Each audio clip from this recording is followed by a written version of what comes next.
Cash Call, everybody. Dale Archdekin, Brian Curtis, back for another episode. Man, we've been doing this for like over 3 years now, I think. So I actually moved to Colorado in October of 19. So in 2018, we were doing this. Oh, wow. That's crazy. We've been doing it a long time. We should be doing like a session count or a episode count. We don't even have an episode count. I don't even know what it is. We got to figure that out, man. There's probably some very, very much milestone type episodes coming up that we're just not even aware of. We're just here. The same thing that we tell you to do. You show up every day, do the same thing that you're supposed to do, and you'll get results, right? So absolutely, man. So I got a couple of calls to listen to, and we'll get into that. Or I have one call that we're going to listen to. As do I. So we can go ahead and jump in there and start talking about that.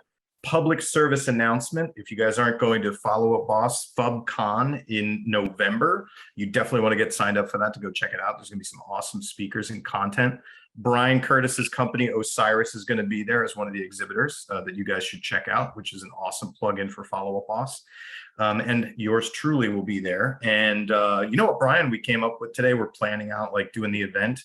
And I think we're going to have champagne and selfies in our booth at the end of each day's content. And I'm not gonna spoil the surprise, but let's just say there's going to be cool props that you can get your selfie with in our booth if you come to FubCon in Vegas. I love it. Yeah, that sounds amazing. And you know what I think would be cool? You should have people take a picture on the first day of FubCon and then on the third day of FubCon. Right. When they look like zombies, right? Well, you know, there's a tendency in Vegas to have a little bit of fun, and yeah, absolutely. So, yes. Real quick, Dale, you might want to turn on the chat real quick so we can get that going as we go ahead and get started. And thank you for reminding me. Yeah, well, I have to admit, I just saw it in the Q&A. So anyway, without any further ado, we'll get that going. Would you like to play your call first? Would you like me to play mine first? Yeah, I'll do mine first. And by the way, everybody who's actually live on Zoom with us, I'm sorry about that. I don't know why. I think Zoom must have changed something.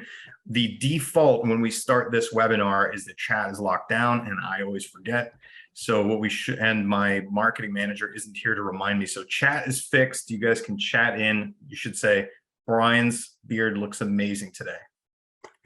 And I'll get started on my call over here. There you go. Eric Mountain Bear said amazing. Appreciate that, Eric. Got one vote of confidence for that beard. I might have to shave it off after that. All right, so I'm going to get into this. Let's hear what happened. I was just reaching out because I saw you were on one of our websites looking at some homes. So I wanted to call and check in. Were you thinking about making a move soon? Or were you just browsing? A little clunky. You got the script in there, right? So this is one of the things I want to say to everybody. Listen to your calls. This guy's actually very good. Dale and I were listening to this in the green room. He's a good or ISA, whatever, a good salesperson. Let's call it that. But be careful you don't sound sing-songy, or, you know, Chris Voss talks about like the midnight radio voice. There was a little bit of midnight radio voice going on there. I'm not sure that that's really what we want when we're talking to somebody for the first time. So, right. I was actually just browsing. Gotcha. What kind of had you starting to look around a little bit? I don't like that question personally, especially when somebody's like, just browsing. So I talk about, we teach 3 solid questions that people can choose from because we're salespeople, right? And no lead ever forgets that we're salespeople. And if I ask you, hey, what had you thinking about making a move or looking around? I mean, it's a decent discovery question. But if you're already a little bit resistant to me and you know I'm a salesperson, which they never forget, it's going to kind of sound like, hey, let me figure out how to sell you something here, right? Tell me your motivation. People are like, salesperson, I don't want to get into my motivation with you, right? So instead, some of the 3 easy questions that we teach are, got it, what neighborhoods are you interested in? Or what towns are you interested in? Like, what areas are you looking at? That's a simple, straightforward question. Or do you currently own or are you renting? Or do you currently live in the area or are you relocating? So all of those are very neutral questions that don't really give away or remind somebody that we're a salesperson and we're supposed to sell them something. Yeah, and Dale, what you know, we did an entire show on this, And basically what we're doing is we're chunking up a level. And here's what we're doing. We're going from this to let's ask current state questions. In other words, no one's offended by, how do you currently live in the area? No, I don't. Okay, great. There's no pressure in that. Like if you say yes or you say no, there's no wrong answer there. There's no, now he's going to hammer me. And, do you currently own or do you currently rent? Once again, so these current tense questions, and it was great. I mean, I got to give Dale full credit for this. He pointed that out to me, and I would ask the questions. I just didn't necessarily know the logic behind it, but what we determined, and we did a show on this, is just, hey, current tense questions relieve pressure and allow us to have conversations. And that's what we want, because step one is really to build some rapport, right? Yeah, actually, yeah. Let's. Why don't we talk about that for the audience that's here? So it's the difference between future tense, present tense, past tense questions. And so if you can just be aware of them, which what Brian is pointing out is, present tense questions tend to be right now, easy to answer, and a lot of times are no pressure. So let's look at a future tense question. That would be like, when do you want to be moved into your new home, right? Oh, crap, I don't know. Right. That's a future tense question. Which agent are you going to buy a house with? That's a future tense question. Yeah, exactly. And past tense. So he asked a past tense question that was asking about motivation. What had you interested in looking around, right? Or what's making you want to look around?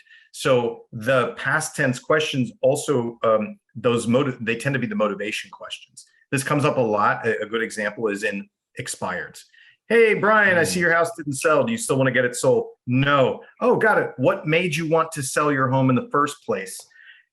It's so clear. I'm trying to drag you back to your motivation so I can reignite it for you, that the lead goes, no, salesperson, you're not going to do that. I'm already here in the future now, and I'm not going backwards, and you're not going to use it against me. And you create your own resistance by asking that. Yeah. So, and here's, I'm going to piggyback on what Dale's saying. Once we've built rapport, then we can ask those past tense questions and future tense questions. And eventually we need to ask those. We can't just hang out in the current tense. It's great for conversation, but it really doesn't move us forward. So, because, and here's the great thing, a lot of time a current tense question can lead you, like, so my favorite one is, Dale, out of curiosity, are you renting or are you owning? I rent a house. Oh, perfect. What do you like about your current house? I'm still asking a current tense question. What do you like about your current house? But the great part about it is now they're telling me stuff. And it's just one little tiny, slightly amount more pressure. But again, I love the area. It's great. And, we got 2 bedrooms and my kids each have their own bed. Great. Perfect. Okay. Awesome. So the current tense questions really kind of let you build rapport and move forward. Yeah, absolutely. Unless it's a present tense question, like, what are you wearing? Like that's. Well, let's not be weird. So don't make it weird. Right? That's a good rule. Just really looking around. I mean, no real interest. I know the market for sellers is pretty hot right now. But for buyers, it kind of sucks. I know the market for sellers is really hot right now, but for buyers, it sucks. Okay, now here's my perspective on this. I know what happens next, and here's what I would say. How does this we're going to listen to what happens next, and I don't think this is what should have happened. Let me play it. Yeah. I mean, that was kind of, I would say, that was the case a few months ago. Right now, we're actually seeing a lot of power to the buyers just because the inventory is hopping up so much. 2/3 of homes on the market last month actually had a price reduction. Here's what I don't think that should have happened. He sounds decent when he says those things, but 1, why did she say that? 2, why does she care? And 3, where did she get her information from? That was the question I was wondering. What does it mean to her, right? So this agent, although he articulated information well, and most salespeople listening to this would be like, oh, he did a good sales job because he educated that lead. I think that he could have done a better job with one of those 4 things that I said he doesn't know, right? Him making that statement of putting what he knows out there or what he thinks out there didn't gain him anything. he should do a little bit more investigation with that woman first. What do you think, Brian? So one of my favorite things to say, and I said it earlier and around a similar situation, is telling isn't selling. So let me talk about the good thing he just did here. He clearly has market knowledge. And, I love the fact, now I will say this because I pointed this out during our role play this morning too. I asked somebody had days on market and they said 45 days. Here's the thing. If it's exactly 45 days, use 45 days. But if it's 46, use 46. If it's 48, use why? Because 45 sounds like some shit I made up.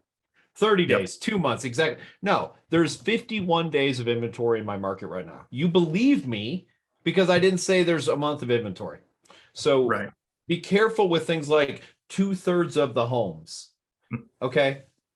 68% of homes on the market last month did a price reduction, significantly better information than 2/3. It's basically the same exact thing, but significantly better. Now I'm going to come back to what Dale's point was, though, is we've got to get a little bit deeper and ask this person. I love the question, hey, out of curiosity, Dale, what makes you believe that it's such a strong seller's market? Yeah. I want to know where they're getting their information from, and I want to get some information from them. And then I can turn around and go, oh, that's really interesting. And then follow through with that. Yeah. Or even, how about this? That sounds all good. And I want to play this. And then how about I'll play it and then I'll say what I would do. And then we'll play it again and you could do what you would do. Okay. Just to give these people options, right? Yeah, I love it. Perfect. Yeah. I mean, that around. Just really looking around. I mean, no real interest. I know the market for sellers is pretty hot right now, but for buyers it kind of sucks. Oh, got it. So it's hot for sellers, but sucks for buyers is the information that you've gotten. So how does that impact what you're thinking about doing? So, yeah, Dale acknowledged and affirmed. He repeated it back to him or her, and then he just asked the next logical question. So, yeah, exactly. Do you want to do it, Brian? No, we're good. No, we're good. Basically, I'm going to say the same thing. I like what out of curiosity, and I would say, hey, out of curiosity, what does that mean to you? Very simple question. So, and I will say this: if you get stuck, don't say this 10 times during a conversation, but if you get a little bit stuck with a question like this, well, can you tell me a little bit more about that? Yep. Get them to elaborate a little bit more if you're stuck. Because sometimes you're like, oh, crap, I don't know what to say here. Hey, would you tell me a little bit more about that? You're coming from interest. You're coming from curiosity. No one's going to get pissed off about it. And it really can give you some more information as we move forward. So, yeah. Another alternative there could have been, oh, got it. So were you thinking of buying or selling or both? Right. Like, how is this, like, what decisions are you going to make, or how's this information impacting you? I haven't heard what's next. I want to hear what happens after he did his, after he did his info dump on her.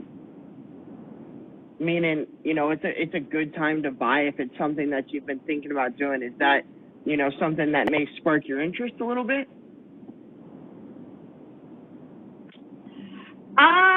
So that was a close. He basically closed her there. Closed pretty hard there. Yeah, right.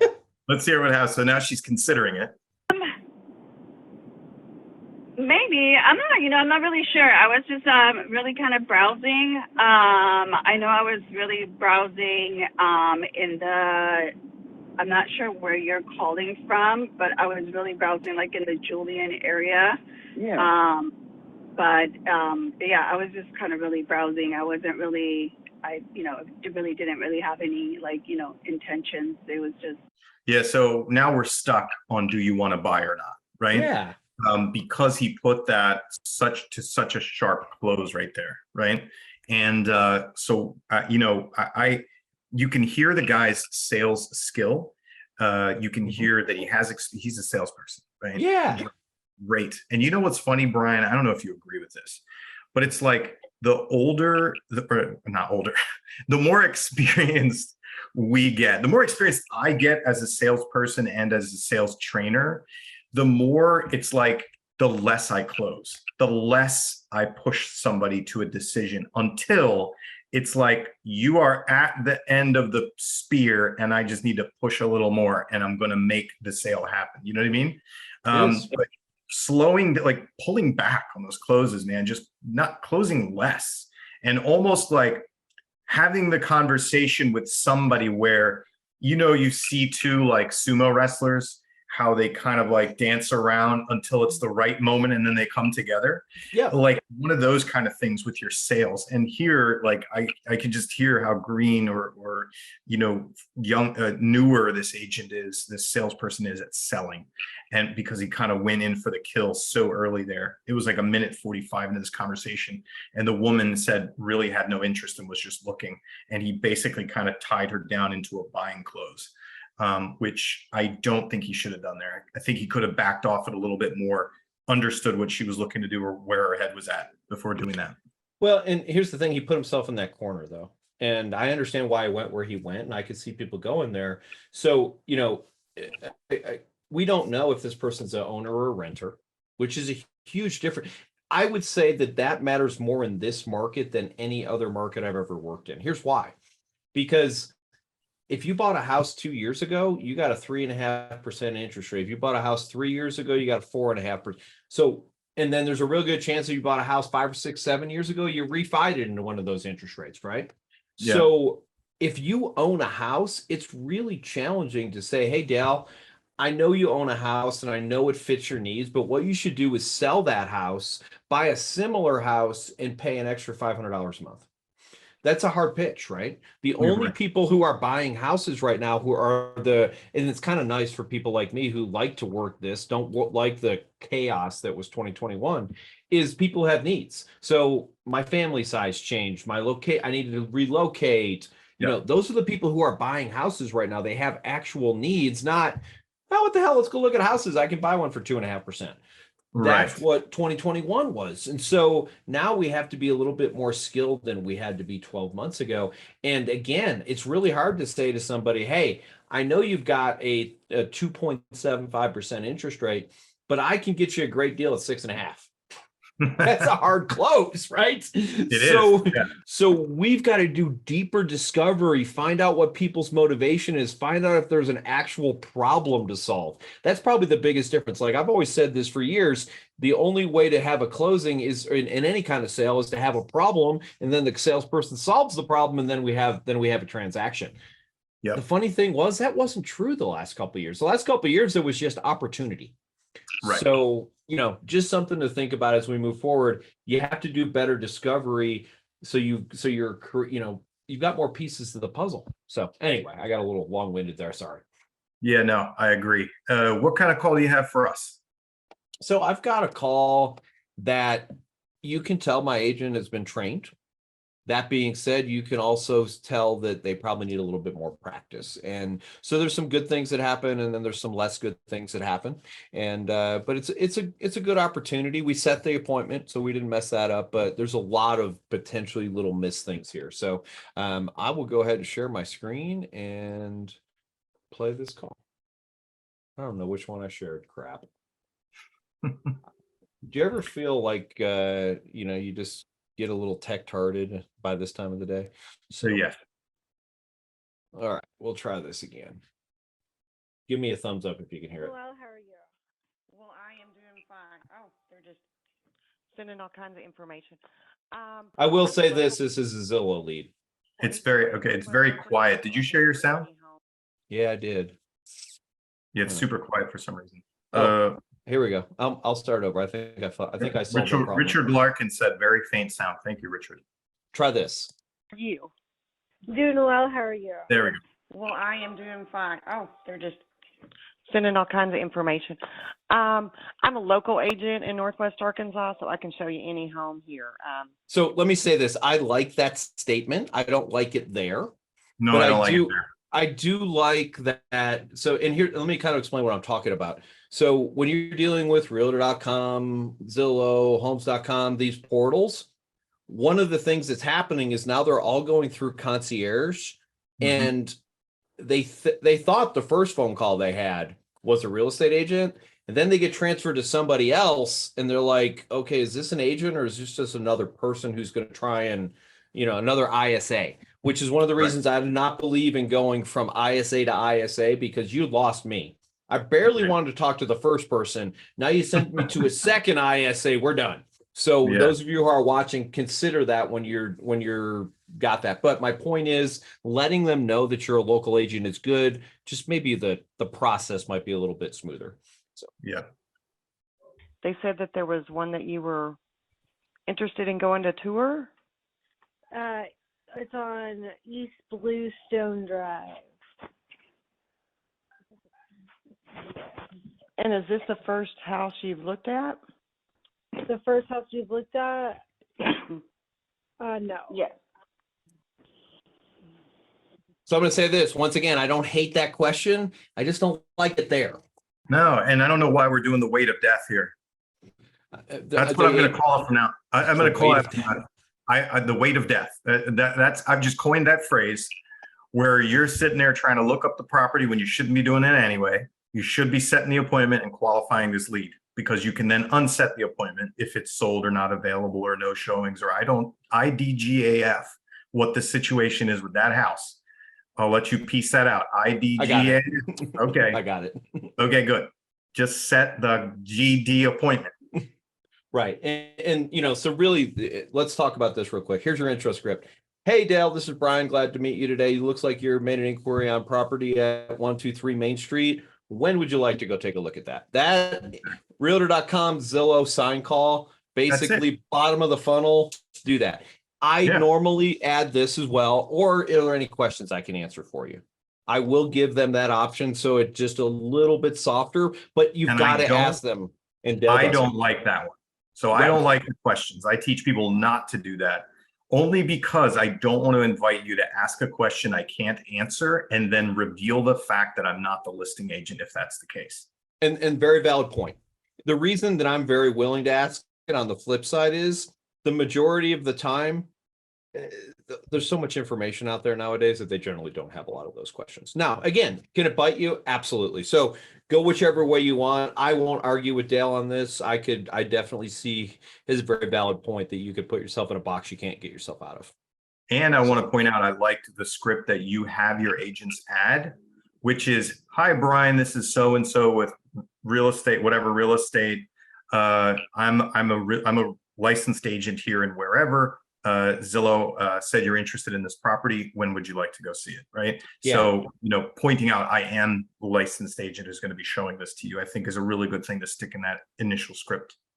Yeah. Again, because they're getting passed to ISAs all over the planet now. This wasn't 5 years ago. That script didn't matter because there was very, very, very few ISAs, and Zillow didn't have ISAs and Realtor. Now everybody's got a freaking ISA, and they're all trying to fight that. So let them know that they finally got to talk to somebody they actually wanted to talk to.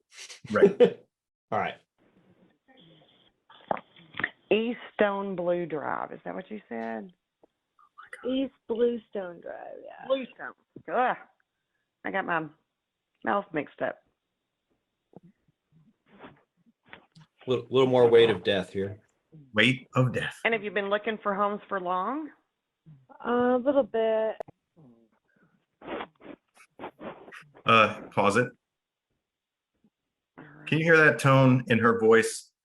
That tone was, can we just get the goddamn appointment scheduled already? That's what I wanted to do. I'm not trying to make a new friend here.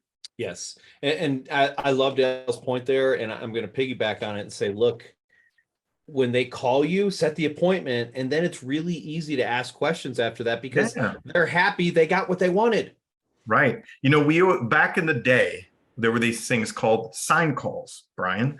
And back in the day when people would call your sign and you would, pick up the call, or you would do floor duty, right? Where you get a call coming in and they're like, I'm looking at 123 Main Street. How much is it? And we would do everything we possibly could not to tell them how much it was so that we could have a conversation, because then they would be like, oh, that's too much. Okay, goodbye. Click. It doesn't work that way anymore, right? So that logic back then was, don't give them the one thing they're looking for so you can keep them there and talk to you. Now it's give them the one thing they're looking for so you can ask your questions and they'll answer them. Right. Law of reciprocity, right? I gave you something. will you please give me something in return? Yeah. Very I just simple set the concept. appointment. I said, when you give them that appointment, I think maybe psychologically they know you can take that appointment away if they don't answer those questions. It's different than if I give you the price. If you call and you ask me for the price, you now have the price. I can't take it away from you. But if you call and I give you an appointment, I can giveth and I can taketh away, right? So you better stick around and answer my questions. Absolutely. All right, let's play another. This isn't a real long call, but we'll play a little bit more of it and see where it ends up. I am pulling this up to see what I can see. Have you been working with an agent or just calling different people? I just make appointments. Okay, so let me point something else out. Don't give them one of the possible answers. When you ask a question, don't give them one of the answers ever. You just, hey, have you been looking at a lot of houses? Do you have an agent? Whatever your question is, don't say, do you have an agent? Or, Don't give them the answer. Let them answer. Because the more they're talking, the better you're doing. And when you give them the answer, you can end up with short questions. So don't answer their question for them. Did you hear what she answered? I just set the appointments. Can you just set the goddamn appointment? She's a little frustrated. You'll continue to hear that. Okay. Tour, Yeah, when you want a tour. I got you. Well, I can show you any house in Arkansas, so. Okay, cool. Can you show me this one? Easier to have one person. If you want to work with me, I'll send you my information. Okay. So you can, So, okay, I see that this house on, Brian, is this and flex? it looks like it just was reduced in price a little bit, about $20,000. So, Bluestone, 4 bedrooms, 3 full baths, one half bath. Here's another thing. And this is where I'm going to stop playing this call. You do not, and by the way, we finally did set the appointment. It's 5 o'clock on Thursday, tomorrow. And so that's a good thing. But ultimately, this frustrates me more than anything else. Of all the things that frustrate me, when you start reading the data out of the MLS, that's the exact same data that's in Zillow. In case any agent would really surprise me if they don't know this, 100% of the data on Zillow now comes from the MLS because they're a member of the MLS and they get that feed. So literally sitting there reading it, it's like you're reading off the same, it's kind of like, I don't know how you feel about this, Dale, but one of the things that frustrates the crap out of me, if I go to a presentation by somebody, a sales present, something, and they did PowerPoint slides and all they do is read the PowerPoint slides. It's like, just send me the slides. I'll read them and I can save myself an hour and a half. Right. That's the same thing that we're doing here. Don't read the information. They know it. This sales is about asking questions. Right. And the person asking questions is the person that's in charge, and that person is the person who's going to win the conversation. Absolutely. Yeah, I think what happens there is, that's some old school sales stuff that I'm hearing. And I think that this agent just needs some more updated training. She doesn't know what to say. That's why she's reading the stats on the house. And that's not something that you need to do. All right. It looks like there's a comment in the thing. Go ahead and read it, Brian. Okay, so Lena says, you want to make sure the lead understands you are not the listing agent. If not, an appointment you'll get. So are you working with the listing agent? What is the best way? Okay, so I'm not 100% sure what that question means. Lena wrote, you want to make sure the lead understands you are not the listing agent. Disagree. I disagree fully here also, Lena. I think Lena's newer, and she wrote in here, if not on an appointment, you'll get. So you are working for listing agent name, right? So no, you don't want to do that. You don't want them to you don't want to point out that you're not the listing agent. So let's say I set an appointment. Yeah, hey, I'll show you that house on whatever street. I do some discovery with you. I get your who, where, when, why, what, and how much, and then I show up there.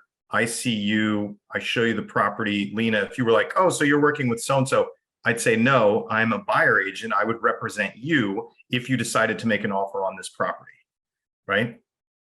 Yes. And so I would add just one thing. I will represent you and only you. Right. Yeah. So I want them to understand the value in that. Exactly. I'm a buyer agent. I would represent you and your best interest if you decided to make an offer on this property. Listing agent's name only works for the seller and their best interests. Right. And again, when Dale and I are saying this, agency is different in every state. Like I've been licensed in 4 states and agency is different. So we understand we're making generalizations about agency, but at the end of the day, I'm 100% sure of this. The listing agent works for the seller. Now, whether there's dual agency, transaction broker, whatever kind of things go on in your state, at the end of the day, they always work for the seller. And I want you to, and this is some things to say about that. One of the things that people don't understand, well, don't you represent me too? Wouldn't the listing agent represent me too? Yes, technically they do, but please understand that they're more worried about the seller than they are you. I'm sorry, that's just true. And it is, because I don't want to lose the listing. I'd much rather lose a buyer than lose a listing. And I'm just, be honest with people about that. It's really true. Now, hopefully the people watching this are extremely ethical and they'll do our best in every dual agency situation, but they work for that. And so I want to address this real quick before we finish up. So you are working for listing agent name. What is the best way? No, that's not it. I'm not working for the listing agent. We don't do sub agency anymore, at least not in any state that I'm aware of. No, I think she missed what she's saying is if the consumer shows up, they thought they were meeting with the listing agent. And then they say, oh, so you buyer agent that I met with, you're the listing agent, right? So she's saying, what happens when I get on site? And they're like, wait a minute, I thought I was working with the listing agent. You're not the listing agent kind of situation. Got it. Absolutely. I completely appreciate that. I'm sorry for any part that I played in that. That wasn't my intent. With that in mind, no, I work with buyers in this situation. And, one of the things that we think is really important is each person in the transaction gets represented by the person. With all that in mind, why don't we go look at the house? And if you like it, we can figure out where to go from there. Because yes, exactly. I want to build some rapport with this person before I start to try to close this objection, because they're frustrated and irritated potentially that the listing agent isn't there. So, you know what? I'm so sorry about that. Why don't we go look at the house and then we'll figure out all the logistical stuff later. So you've disclosed agency, you do not work for the seller, and then you go show the house. So Chris McDonough writes, hey, Chris, I always make sure they know the listing agent has already committed to get the seller the best price possible, so they cannot promise you the same. I like that. I like it too. Yeah. Definitely have some scripts around that. And here's the thing. You'll get people who only want to work with the listing agent. But you know what? I've converted a heck of a lot of those people who said, I only want to work with a listing agent. It's okay. And the reason I've converted a lot of them is because I was the listing agent. They didn't like my property. And then I flipped it on its head and said, you know what? We like each other. We get along. And I'm really good at helping buyers buy houses. Why don't we do that instead? So it's really important to understand how to do that. You can get so much more business by being able to convert that person who only wants to work with the listing agent. So, and maybe we probably do an entire class on how to overcome that objection. We should put that on the old cash call topic list for something to talk about. I would, Eric Line writes, I would ask, would you seek the advice from your soon-to-be ex-wife's divorce attorney? Thank you, Eric. On that note, I think we're gonna wrap up cash call for today, as we are already over by 7 minutes. What do you think, Brian? I can't let that go. Eric, I love you. You're a great follower of our thing, and you have a lot of great input. That's something that people said 20 years ago. It's a very old school Glenn Glary, Glenn Ross type of close. Don't say that. It's going to piss people off. Eric writes in the chat, I'm 58, dude. You know what? Get Eric some more coffee. 50. Get Eric some more coffee because he's a closer. Coffee's for closers, right, Eric? There you go. Right. We got a little Glenn Gary, Glenn Ross going on, man. Yes. I appreciate that. It will work some of the time, but it's a very much an old school tactic. There you go. All right, everybody. Thanks for joining Cash Call today. Richard Larkin, we love you too. Eric, we love you too. Thanks for chatting in. Everybody, we'll see you all next week. Thanks, everybody.